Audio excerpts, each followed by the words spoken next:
Keston here, Urban Homestead. Here we go. We have Homesteader Greg. What's up, dude? How's it going? It's going well.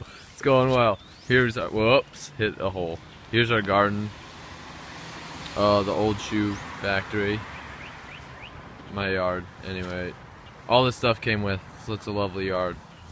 What we're gonna do today is make some homemade wild fermented cider. It's an experiment. I've never done any fermentation like this before.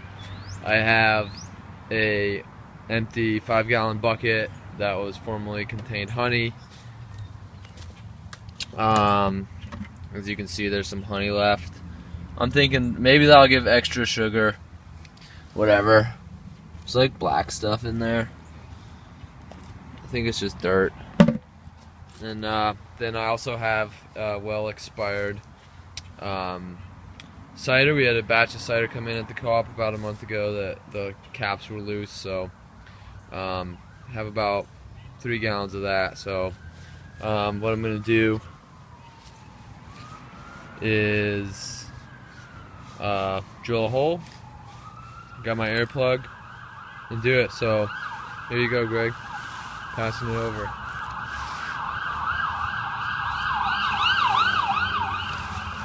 First things first, got my DeWalt XR brushless.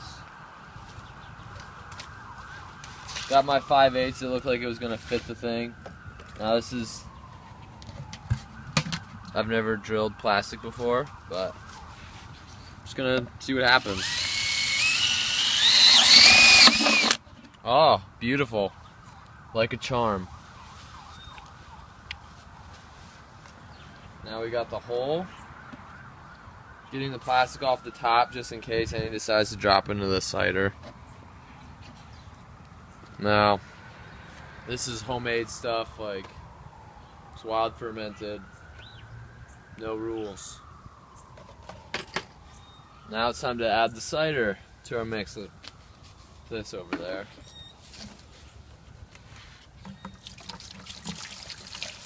Now I've done wild fermented cider a couple times before. It usually comes out alright. You know, I mean, talk about it. Good stuff. Get the stuff from Urban Farm Fermentery. That's the good wild fermented. And you can taste it now. It's definitely got a bit of a spark to it, but it's not quite there yet. So, just gonna add it. This batch here. Let's see. This thing decides that and already exploded.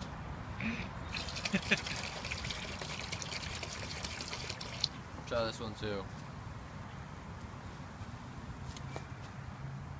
Now, what I should also mention is some of these were refrigerated, some others were not.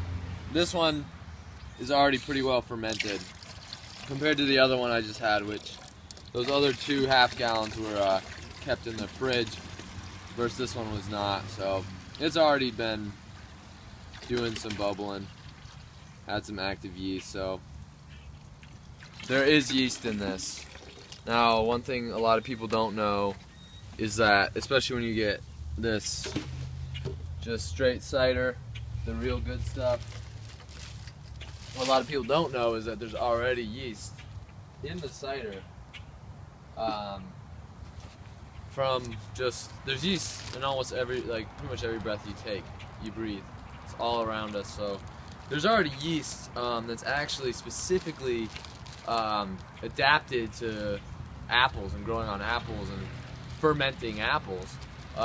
So you get that yeast whenever you press in the mix of your cider, when you press your apples to make your cider. So yeah, I mean, there's already yeast doing its thing. You don't need to pitch champagne. You know, I've pitched champagne yeast before and it's okay, but it just doesn't have quite the same feel. The same flavor, really. Ooh, now this one I probably should have tasted. Oh. This one I think is more like vinegar. So.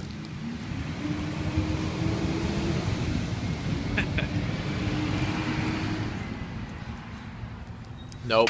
I think it's good. The stuff here, Greg, you want to try a sip? Yeah. Get it from the jug.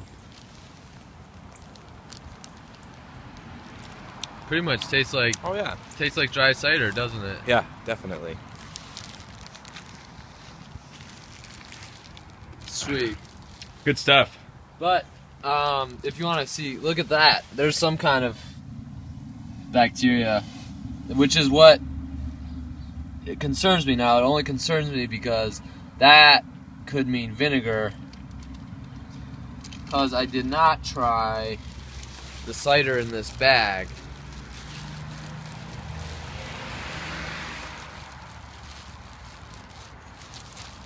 You hold that.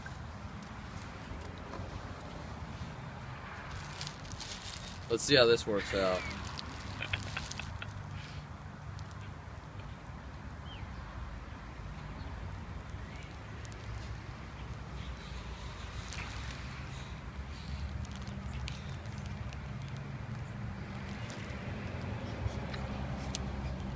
Ooh. I think that's just well fermented. I don't know. Worst case scenario. We have apple cider vinegar, which you know is good for just about everything. Best case scenario, we have some damn good hard cider. So with that is how we're gonna do it. Just gonna seal this lid. Got the nice air sealed lid here. Again, this drill bit, something you can get at the Portland Tool Library. The bucket was free. The cider was free. Mind you, the airlock was not free, but I mean that cost me probably $2. So $2, I have hopefully 3 gallons worth of beer essentially. So give it another month or two, and that's that. So thanks for watching, and see you next time at the Urban Homestead.